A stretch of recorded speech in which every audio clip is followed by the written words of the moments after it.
I think the gap between number 1 and number 2 is maybe the biggest one on here. But it's not 7 to 9, or it's not 4 to 6. I think the gap between 1 and 2 is still really, really, really big.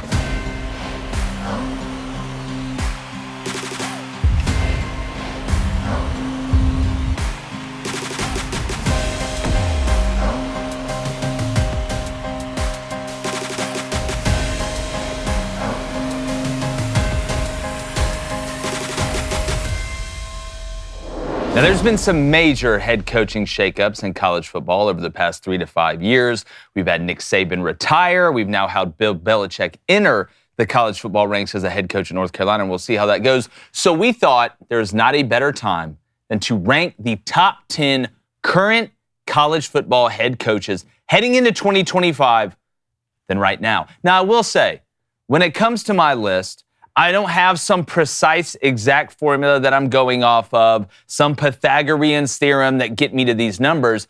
Most of it is instinct. Who I would want to take over my program right now, whether they be at a big-time school, a medium-sized school, or maybe even a smaller school, and we'll see. But I'll tell you what I'm not going to do with these lists, and you see this all across sports media, especially in college football, is put some crazy-ass name somewhere it doesn't belong when it only for rage bait or clickbait or any of that stuff. We don't do that here. Believe me, there's going to be plenty of people that are pissed off enough about my rankings the way that I have them and the way that I believe. So, without further ado, you can see our buddy David Cohn is on a much, much deserved vacation right now. Hope he is having a great time with the family.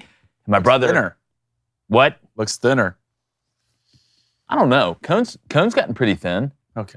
You know.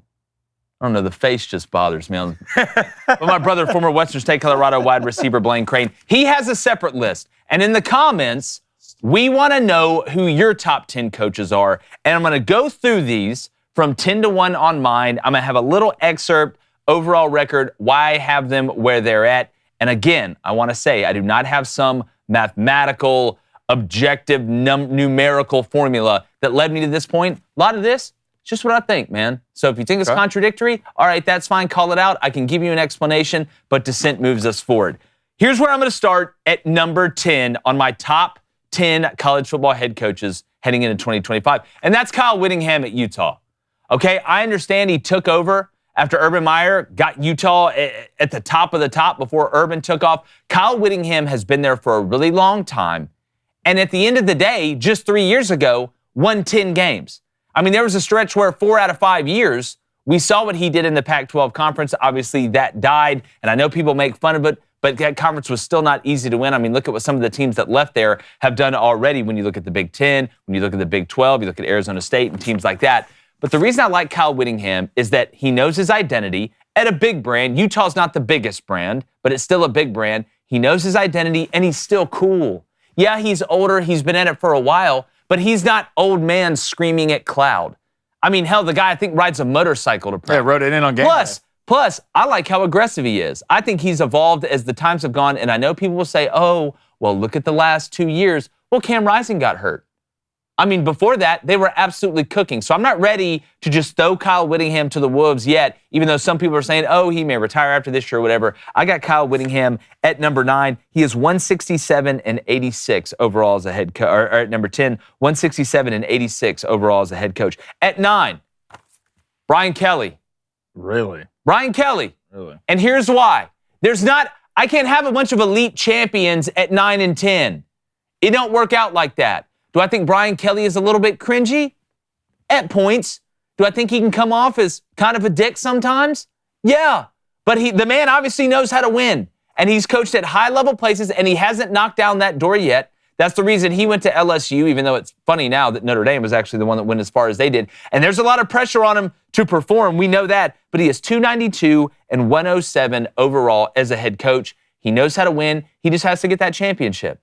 Kyle Whittingham doesn't have a national championship. A lot of these guys I'm about to talk don't have one. Go ahead. Kyle's at Utah. I mean, it's a lot tougher to win a national championship at Utah. Well, look at what Urban Meyer did at Utah. Look at what Kyle Whittingham's done at Utah. He got him pretty damn close. I know. Today's I'm world, saying it's if a lot, Boise State it's a lot can easier to win a national championship can, at LSU than it is at Utah. I don't disagree with that. I think it's easier to win at Notre Dame than it is at Utah. Mm-hmm. But I think Brian Kelly, when you look at it, is a damn good football coach. Mm-hmm. I mean, as far as a CEO type, I don't think he's the greatest offensive mind or defensive mind or whatever, but he does know how to put a program together and put them in position, and we'll see. But again, I can't have a bunch of elite championship-winning coaches at 9 and 10. So at 8, Lane Kiffin. I like this. Lane Kiffin. I like that. And here's why. All right, he's 105 and 52 overall as a head coach. And I think, and I'm going to say this when I get to another head coach here, I think this is the best version of Lane Kiffin we have gotten. I think right now is the best version of Lane Kiffin that we've seen. I'm not talking about the NFL. This is a college football coaching list. I don't care about the NFL. That's why you're probably not going to see Bill Belichick on my list, even though I got a ton of respect for him. But Lane, to me, in today's game, when recruiting, a lot of it is handled, because I don't think he loves to recruit. I don't think that's any secret out there. If you know people that are involved in the programs that Lane Kiffin has been in, but he has NIL money, he knows how to use it, he knows how to set up an offense, but he has moved Ole Miss up because of his ability to evolve with the transfer portal and on the line of scrimmage. Plus, I think he's a fun coach to play for. He's a social media meme extraordinaire, troll extraordinaire. He's a cool stepdad, right? And what he's done at Ole Miss, I know they haven't knocked down the door yet. I think it's a matter of time, even though they just lost Jackson Dart. But I've got Lane Kiffin at number 8. Number 7 for me, Kalen DeBoer. Okay, a lot of people want to bury this guy after 1 year at Alabama. He hadn't had time to get exactly the personnel he wants in there. He'll have more of that this year, and we'll see with Ty Simpson.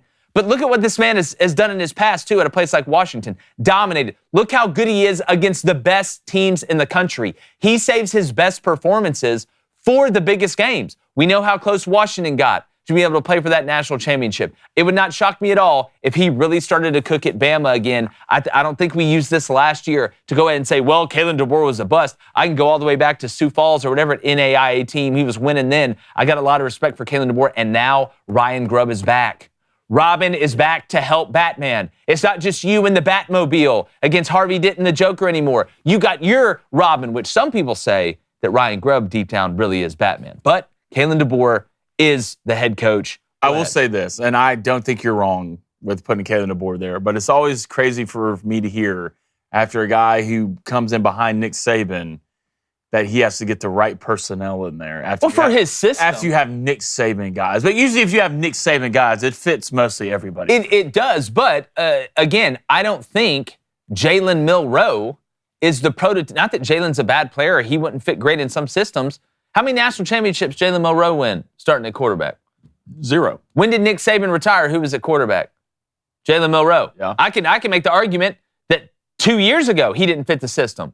And then he got benched because he got pissed off at practice and then went down there and had me at quarterback against USF. Played well. And almost lost it. I actually did compared to how a lot of people thought. All right. So next on my list, number 6.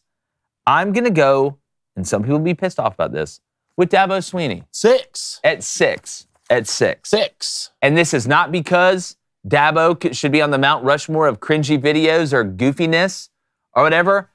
I just feel like in this point in time today, Clemson did make the college football playoff last year. Mm-hmm. I thought they really showed up well in the games in the postseason, gave themselves a chance other than just getting absolutely ran through in the front 7 on defense.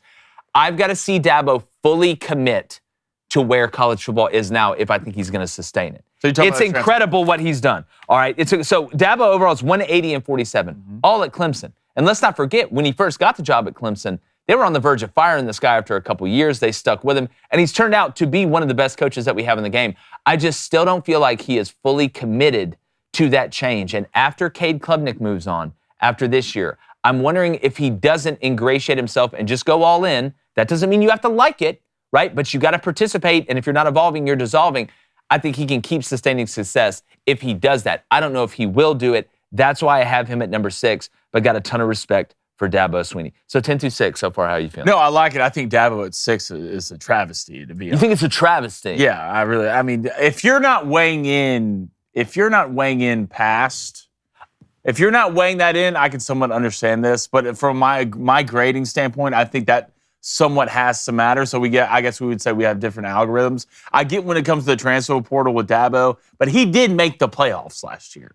And again, this isn't a bad coach list. No, this is the top 10 coaches in the sport. So nobody on here is a bad football coach. It's just we're getting to the tippity top. And as far as the algorithm, ours is going to be different. Mine is a little bit all over the place. That's fine because I'm going a lot off instinct. And to me, the past is, what have you done in the last 3 years? If I'm going to use that to make you relevant. And Dabo's done some really good things. Now, Clemson has kind of fallen off compared to where they were, but he did make the playoff last year. Kyle Whittingham at 10. 3 years ago, won 10 games. That's still relevant enough to have an effect, right, with the recruits you have out there. But I'm talking about you land today, right now, boom, you land on the planet. You have to start a college football program from scratch. I let you have your athletic director top drawer list that you go in and pull out 10 names. These would be my 10 names in the order. So I got Dabo Swinney at 6, which a lot of people have a problem with that, and that's okay. I'm interested to see if you have this guy in your top 5, which knowing you probably won't. But to me, if you have... Is it Brom? No. Okay. If you have Brian Kelly at 9 and Lane Kiffin at 8, both great coaches, won a lot of football games, this guy's won a lot of games, gotten close a lot, and just never actually got over the top. But I think has a lot more wins than both those guys. So it's going to be, I know you're and talking. You know who I'm talking. I know who you're talking about. And again, like, there are arguments that you can make against my list, and I can say, oh, that's a logical argument. So, and winning 9 games at Vanderbilt twice is incredibly the best impressive. coaching job. But it was unbelievably impressive, the most impressive, until Clark Lee did what he did last year. Not saying it waters it down totally, but no, I do not have James Franklin on my list. And I don't hate James Franklin. I'll get to why I don't have some of these guys on it after I get done with it. So here's what I got at 5. I got Marcus Freeman. Wow. I mean, you want to talk about what have you done for me lately? Yeah. You can make fun of Notre Dame all you want for not being in the conference. Oh, buddy's gotten them there. Almost won the whole thing. All right, so this isn't a fluke. This isn't a shot in the pan. And he's still got untapped potential. He's still figuring out. He's incredibly young. He's a good-looking cat. He's recruiting guys to Notre Dame that typically don't go to Notre Dame. Yeah. Like, the athletic level of Notre Dame has increased because of Marcus Freeman, and he has shown you results on the field. Look, they hit at quarterback. Look, is Riley Leonard going to be a great NFL player at quarterback? No, he's not. But this isn't about the league. This is about what you're doing in college football, and I think Marcus Freeman's best years are ahead of him. I think he has totally transformed in the way that we think about Notre Dame.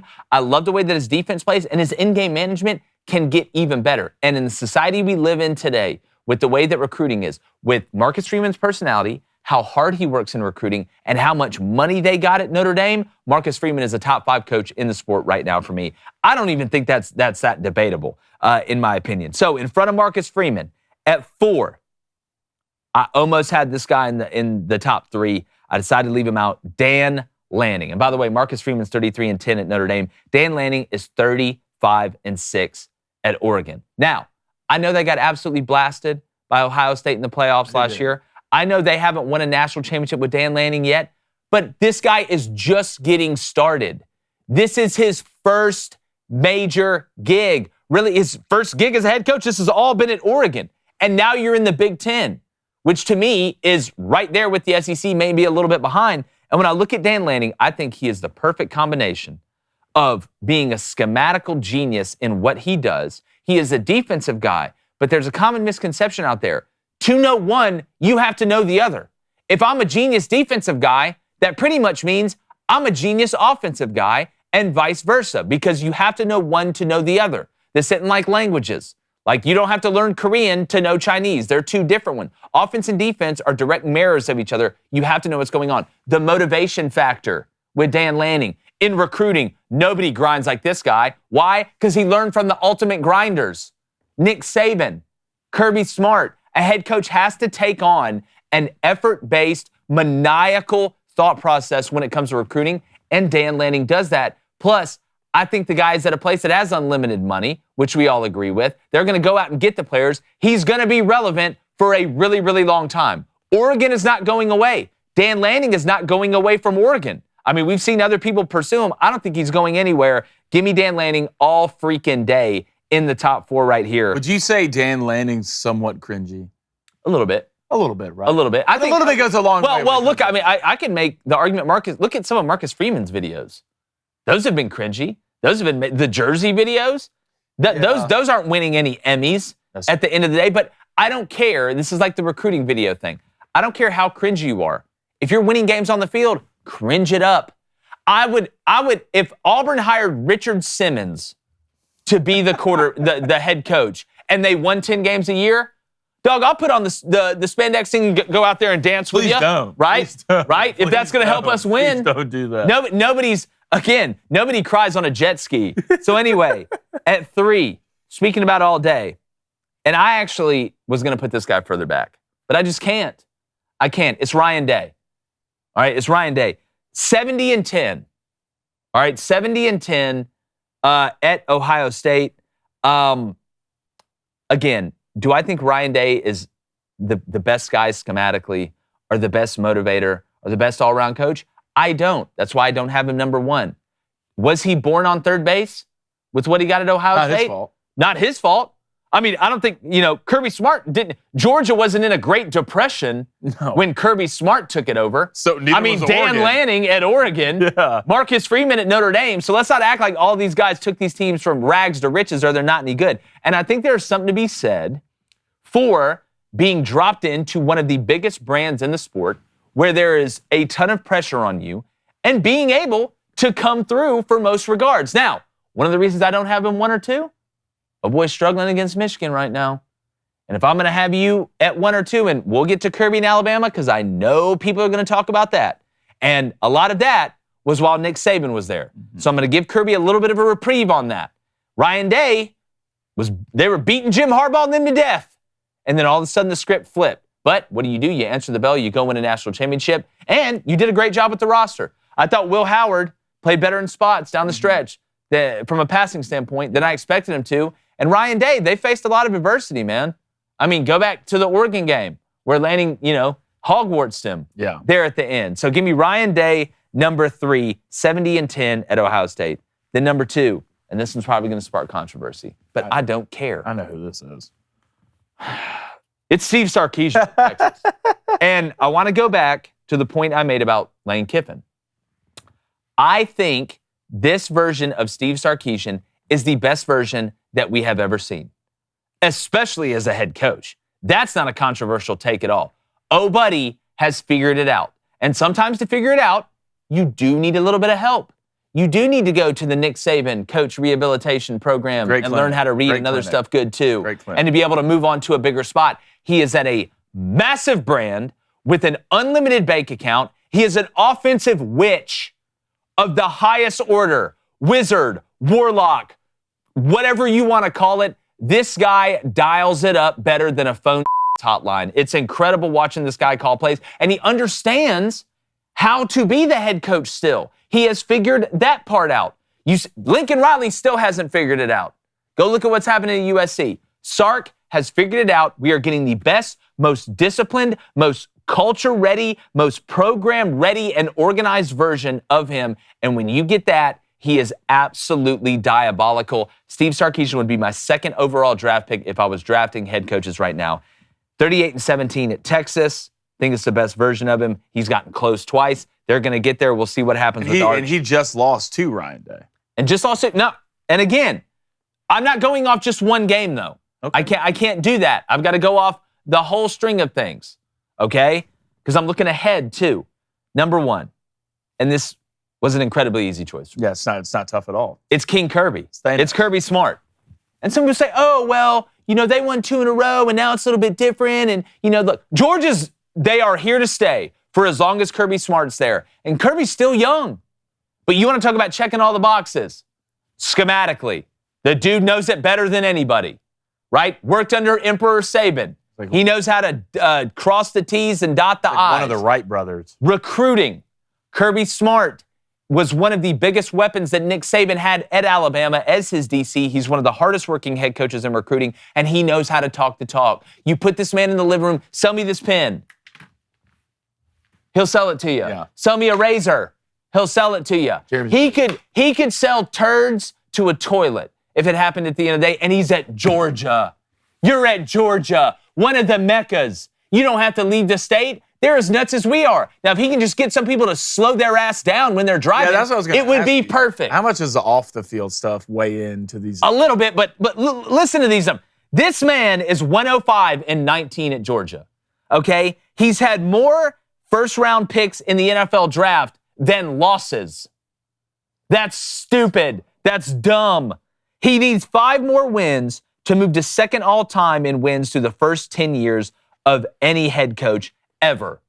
Ever. And he is good at evolving as the game evolves. Kirby Smart, still number 1. I think the gap between number 1 and number 2 is maybe the biggest one on here. But it's not 7 to 9, or it's not 4 to 6. I think the gap between 1 and 2 is still really, really, really big. So that's my top 10 right there. First of all, fantastic top 10. I thought you did a great job. Is there anybody on this list after this year that you think is going to have a downfall that's not going to be on this list anymore? Because, look, I think Marcus Freeman does a great job. He's new on the scene. He's hot right now. You know, he's Hansel, basically. But if Marcus Freeman, they have what quarterback? They didn't go get a guy out of the portal this year. Well, went to the national championship. After what they did last year, look, sometimes coaches earn a breakfast ball, okay? Or if you don't know what that is, a mulligan, whether it be on the front 9 or you do so well on the front 9, you get an extra mulligan on the back 9. I think Marcus Freeman, you go look at the portal, that they're actually developing a quarterback this time. We'll see. That takes a little time. I don't think Notre Dame's going to disappear, but if they win 8-9 games this year, I'm not giving up on Marcus Freeman or throwing in the towel, saying, oh, he's a bust. The one guy I will say, I'm very interested in Kalen DeBoer. Yeah. Because now you're going to have 2 years at Bama, right? And with the transfer portal and all this stuff, you've had time to really get your personnel in there. Remember, I never said the personnel at Bama was bad. It's not. But, you know, it's the Goldilocks porridge. Mm-hmm. Sometimes it's a little bit cold. Other times it's a little bit hot. Jalen Monroe runs a little too much. But you get some time. You get that. No James Franklin, huh? It's just right. James Franklin and Jeff Brom were the 2 hardest I had leaving off this list. Why would you pick Brian Kelly over James Franklin? For this reason. And again, you can make a really, really good argument, right, against Brian Kelly for James Franklin. You could swap them and be fine, right? You could maneuver some of these guys around, but I could only put 10. The reason I put Brian Kelly there and not James Franklin is because I think both of these guys have a lot of similarities, but when I look at what Brian Kelly can do at LSU, because Penn State has been cooking. Good Rancher's commitment to American sourcing doesn't just protect you from unknown imports, but it also guards you against unpredictable prices at the grocery store as tariffs go into effect. So get $40 off with our code BOOSTER, plus free meat for life at goodranchers.com. Did you know that over 85% of grass-fed beef sold in U.S. stores is imported? Well, Good Ranchers, they're tariff-proof because imported meat, it costs more, but not our 100% American cuts and 100% American supply chain that protects you from unstable prices and gives you confidence in the meat you buy and the price you pay. 100% American sourced. Every cut of beef, chicken, pork is born, raised, and harvested right here from local farms in the good old USA. So you can support American ranchers while knowing exactly where your meat comes from. Then it's delivered to your door for the ultimate convenience. No antibiotics, added hormones, or seed oils. Just one simple ingredient that you can read, and that's meat. Whereas that imported meat can be unpredictable because they have different safety and quality standards over there. Ours is the best, and our deal's the best too. So get that $40 off, use that code BOOSTER, and get free meat for life at goodranchers.com. Good Ranchers, American meat delivered. I've watched Penn State cook. I've watched them, fight it out with Michigan and Ohio State. I got a ton of respect for that program. But I know how hot LSU can get if you just turn that key one time. If Brian Kelly gets to the playoff or they make a run, LSU will start scorching again. And Penn State, we've seen him make the playoff, right? We've seen him win the Big Ten, once with James Franklin early. Haven't won it since. I'm not saying it's easy, and I'm not saying he's a bad coach. He's an incredible coach. But I think Brian Kelly has more potential at LSU when they get as hot as Penn State now to go win. If Ed Orgeron and Les Miles can win the national championship at LSU, then Brian Like Kelly. I said, one guy was eating the grass, the other was smoking it, and they both still won. Yeah, Brian Kelly's just making weird videos on. Yeah, Brian Kelly's just making weird videos. And just all right, that's a pretty good list. Solid right there. I'll give you some nuts. Thank you. Not bad right there. All right, let's go ahead and bring mine up. We're going to go 10-1. Some similarities here, and obviously we're going to start it off. I agree with you when it comes to Kyle Winningham. Oh, you got Winningham on there. 167 and 86, 17 winning seasons in 20 years, 7 10-win seasons. And when it comes to him, I think they know exactly who he is from a coaching standpoint, from a program standard standpoint, and they compete in and out every single year. I know their quarterback was hurt for like 6 years. He played for 14. But watching Utah, you know who they are. The number 9, I'm going to go with our boy Lane Kiffin. Okay. And I do think this is the best version of Lane Kiffin that we've gotten through Tennessee, through USC, through the NFL. The most disciplined version. Absolutely. As disciplined as he's going to get. Absolutely. And I think the season they had last year helps them out a lot. The way they're doing the portal. Lane Kiffin, and a lot of people will kind of put this in the same breath as Lincoln Riley. Only thing Lane Kiffin, was missing a little bit of discipline and a defense. And I think they somewhat found that. I think they'll have that again this year. There'll still be some questions. You bring in a new quarterback, Austin Simmons. It's going to be pretty good, but we'll see. But Lane Kiffin, from a schematical standpoint, I think he could be top 4, top 5 from an offensive-minded standpoint. Without a doubt. He's just as witchy as Sark. Can I say this too? People forget what Lane did at FAU, which is the team he used to get on the NCAA video game when he wanted to get the worst team and try and build them up to be the best. Go look at what he did at FAU to get out of there, which, I mean, look, Boca. Yeah, look, it's not bad. He's the fastest coach in program history to reach 40 wins at Ole Miss. He's 11-2 record in 2023, best in school history. Program record 7 NFL draft picks in 2020. I'm telling you, this is a perfect era for Lane. He got dropped. You know how like me, like I love history and stuff, and we'll go visit places, and I'm like, man, you know, part of me wishes I grew up in this era. Then you realize how bad it was. You're like, oh, well, I was born in the wrong time. Lane Kiffin was born in exactly the right time and is in a perfect era spot with the way that college sports is going. All right, number 8 here, and you know this one kind of it's so wishy-washy to me because you went to a better school, but you can't ignore what he did in the past. And we'll see in year 2. I think it's Kalen DeBoer. I mean, you went 9-4 at Alabama in your first year. You had Nick Saban's personnel, but what you did at Washington with the players you brought in, the growth of Michael Penix, and your recruiting development, and his just past history of winning so much. We'll see. He brought in Ryan Grubb. You still have the players at Alabama. You have your quarterback, somewhat in Ty Simpson, who decided to stay. This is a huge year for him. I mean, you go through, he's 113-16 overall, second most top 25 wins since 2021 among active coaches, and he's 26-8.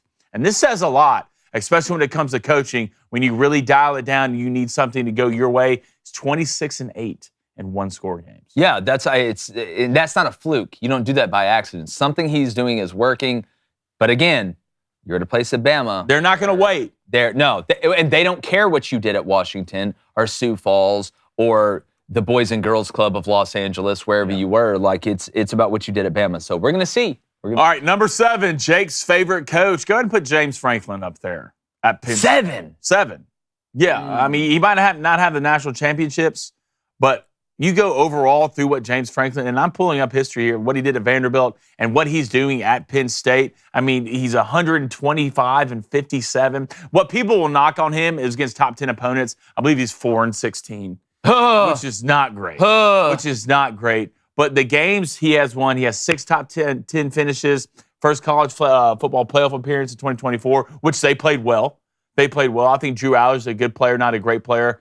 Kind of in the back of my top 10 quarterbacks. And he's 3rd all-time at Penn State in program wins. And they're only going to get better. They have NFL draft picks every single year. Sooner or later, just like the conversation you have about Ryan Day, I feel like this guy is going to get over the hump. He's going to have a year when he gets to the playoffs and win a national championship. And we're not going to have this conversation anymore because he's won so much at Penn State. I don't think he gets enough credit. And I think he's somewhat flipping that narrative with the guys that he's putting out on offense and defense and showing up every Saturday and showing up. And it says something when you win the games that you're supposed to win. It really does. From a coaching standpoint, name me a time James Franklin really got upset.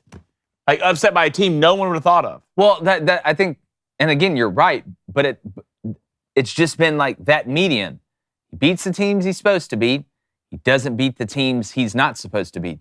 At some point, I think you would take a little bit of give on maybe dropping some games that you have a better team in to be able to win some of the games that the other team's better than you are in the biggest moment. I always wonder how fans feel about that because, look, if you're good with this, not winning the conference, right? But being around, just hanging around, not winning the national championship, but just hanging around. Maybe eventually you'll sneak in that window, and there she is. But he's given them an opportunity mostly every year.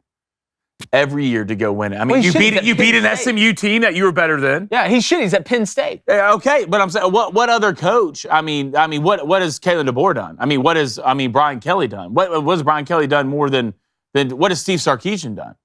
Well, I think. What has Steve Sarkisian done more than James Franklin? Well, advanced in the playoff. They advanced in the playoff. Not as far. They beat SMU. Not as far. I mean, what Texas So has been one in the game makes the semifinal 2 difference years between in a- James Franklin and No, Steve it's Sarkisian? Texas. Unless I'm losing my mind here, and you brought up Kalen DeBoer. Didn't Steve Sarkisian play Kalen DeBoer at Washington in the national semifinal a couple of years ago after Washington, with Michael Penix Jr. in them? Again, we are splitting it. James Franklin's a great coach. You may be right. He may break through, but in that tier of coaches who just do enough when they're supposed to, I didn't have him high enough to be able to go out there. But you do. That's fine. I get it. All right, number 6, so go ahead and give me Marcus Freeman at Notre Dame. Trust me, if this was ESPN, we'd have him number 1 because he's the first black coach to do whatever. But see, Marcus don't care about that. No one that's cares. Another We don't reason, care about that's that. another reason I love Marcus Freeman. Marcus Freeman's like, ESPN I'm cares not. about that. That's because I promise you, Ryan Clark cares about that. no. 33-10, what he did last year, 14-2.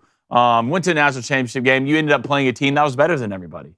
And Ohio State, from a roster standpoint, it was like watching. And you fought him. You fought him well. fought him. You did everything you could to go 8 rounds with an Ohio State team that was just better than you. Yeah. I think what he brings defensively, schematically, a mindset-wise, competitive-wise, he is what college football needs to be right now. And I think you're seeing that. He's new on the scene. We'll see this year, new quarterback. Last 2 years, they've got a quarterback out of the portal. You didn't do that this year. And at the end of the day, you can be good everywhere. If you don't have a good quarterback, it's going to be hard for you to make it. Number 5, give me Dan Lanning. Okay. I mean, Dan's an absolute problem. We all know that. Do I think he had somewhat of a cringy recruiting video? That shit doesn't matter at the end of the day. What can he do? He can win football games. I was kind of worried last year when he did play the big dogs, Ohio State, when he played Penn State. Their defense got ran through.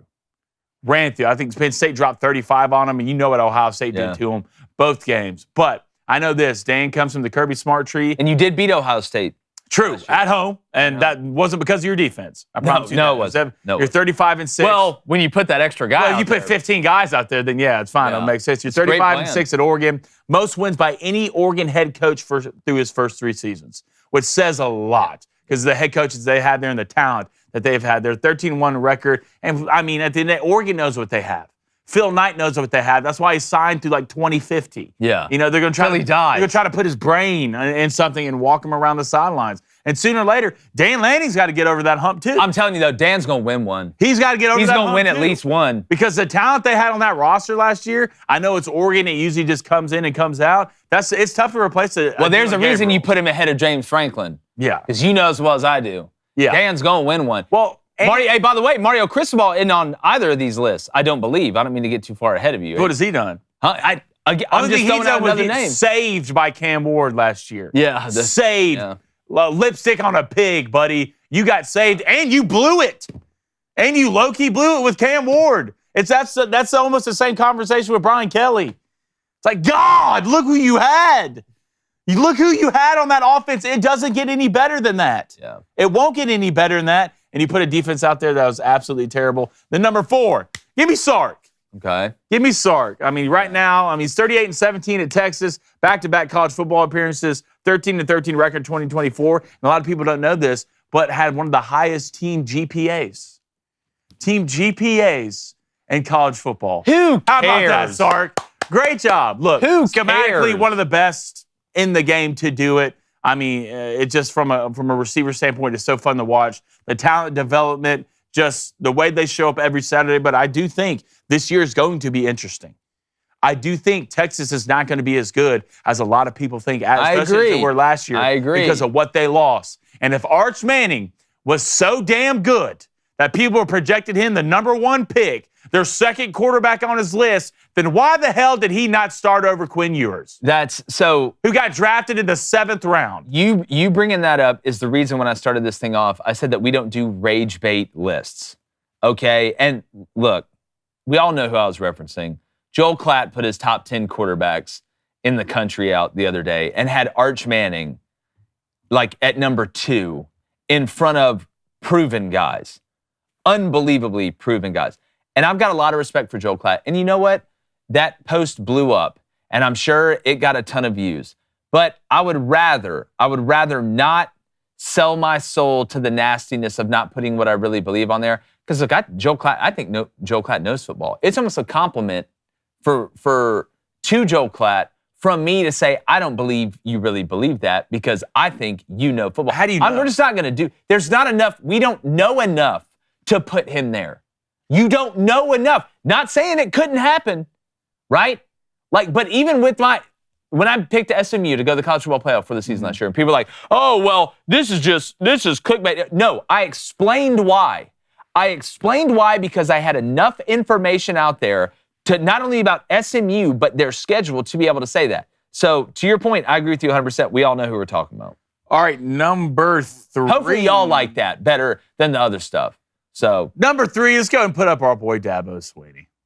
I get it. Old Dabo. I mean, 180-47. Whew. 2 national championships, 9 SEC titles, 7 college football playoff appearances. And I know, they've kind of fallen off a little bit for what they had with Deshaun Watson and Trevor Lawrence and all these other guys. But you know what they're still doing? Making college football playoff. Yeah. Still have a guy right now, a quarterback, that could walk in and win the Heisman. Does he need to somewhat figure out the minutia of the transfer portal and all this? Yeah, which I think he will do. He'll adjust with the times. Trust me, I will not sit here and believe a guy who can go toe-to-toe with Nick Saban on the biggest moment doesn't know how to adjust to the times or when to say when and go in the right direction. I think Clemson's going to be pretty damn good this year. Their front 7 is going to be pretty nasty. The best team in the ACC. And you have Cade Klubnik at quarterback. But consistency, Dabo shows up every single year. And one thing I do respect about him is he's not going to change just because someone tells you he needs to.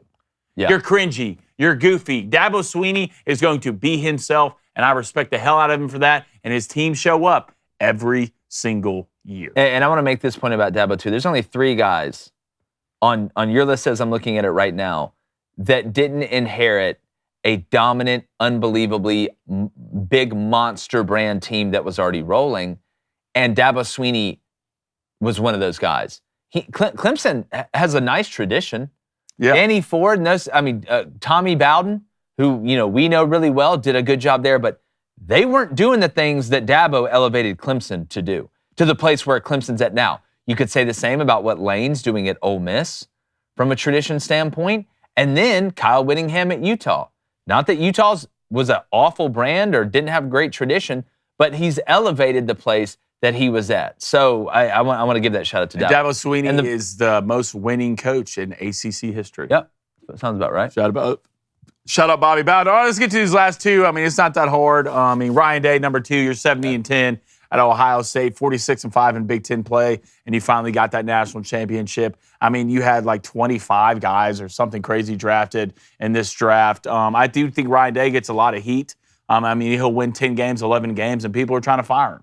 Just because you lose to Michigan every other year or every year, it matters that much. Trust me, I'm an Auburn fan. I get it. If you lose to Bama and go win a national championship, it's great. But there's always something in the back of your head that stings a little bit knowing you lost that game. But I thought it was good for Ryan with the talent he's developed, the coordinators he brought in and and year out, Ohio State shows up. And good for Ryan Day, finally to go win that national championship. And it elevates him a lot in this list. Mm-hmm. A lot in this list. Because without a natty, you'll find him maybe not even on this list, maybe that 8-10 period, but that's how much national championships matter to me. And the first one, Kirby Smart. He is now the new Nick Saban to college football. He is. With the wins that he has, the teams he shows up, the way they're built, a defensively built team, and they've had somewhat down years, you could call it. But Kirby's the ringleader, right? He's Sauron. He's the guy who was yelling at the mountain when Gandalf and all them were trying to walk past it with all the snow. He's 105-19, 2 national championships, 62-11 in SEC play, and with a down year, they had 13 guys drafted in the draft last year. So that's my list, 1 through 10. Pretty solid thoughts, disagreements. No, look, I don't think you reach to try and put a guy on here that shouldn't be on here to piss everybody off. I think you can, and you did, logically defend every place that you have there. The biggest qualms that we'll have is you have James Franklin on there. I have Brian Kelly on there. Mm-hmm. I have Sark 2. You have Sark 4. Other than that, we both have Whittingham, Kiffin's almost, and DeBoer almost in the exact same position. They may be in the exact one. I had Marcus Freeman at 5. You got him at 6. There's a lot of similarities here. I had Dabo at 6. You have Dabo at 3. But again, I can totally understand the argument that you're making for it. It's a good list. We want to know in the comments, give us your top 10. Where are we right? Where are we wrong? And most importantly, who is one coach on either one of our lists that you would put on there that we didn't have,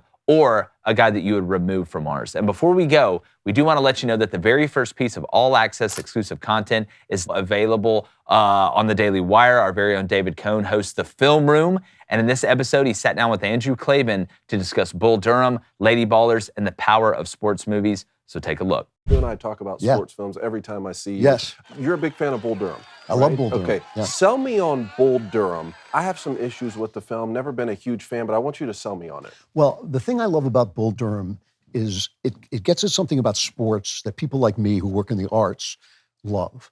Bull Durham is about a very, very common phenomenon, something that's more common than the guys who watch actually playing Major League sports. It's about a guy who has the desire, but not the skill to make it to the top. And that's a beautiful thing because it almost instantaneously tells you something important about life that you need to know, that it really is about the journey.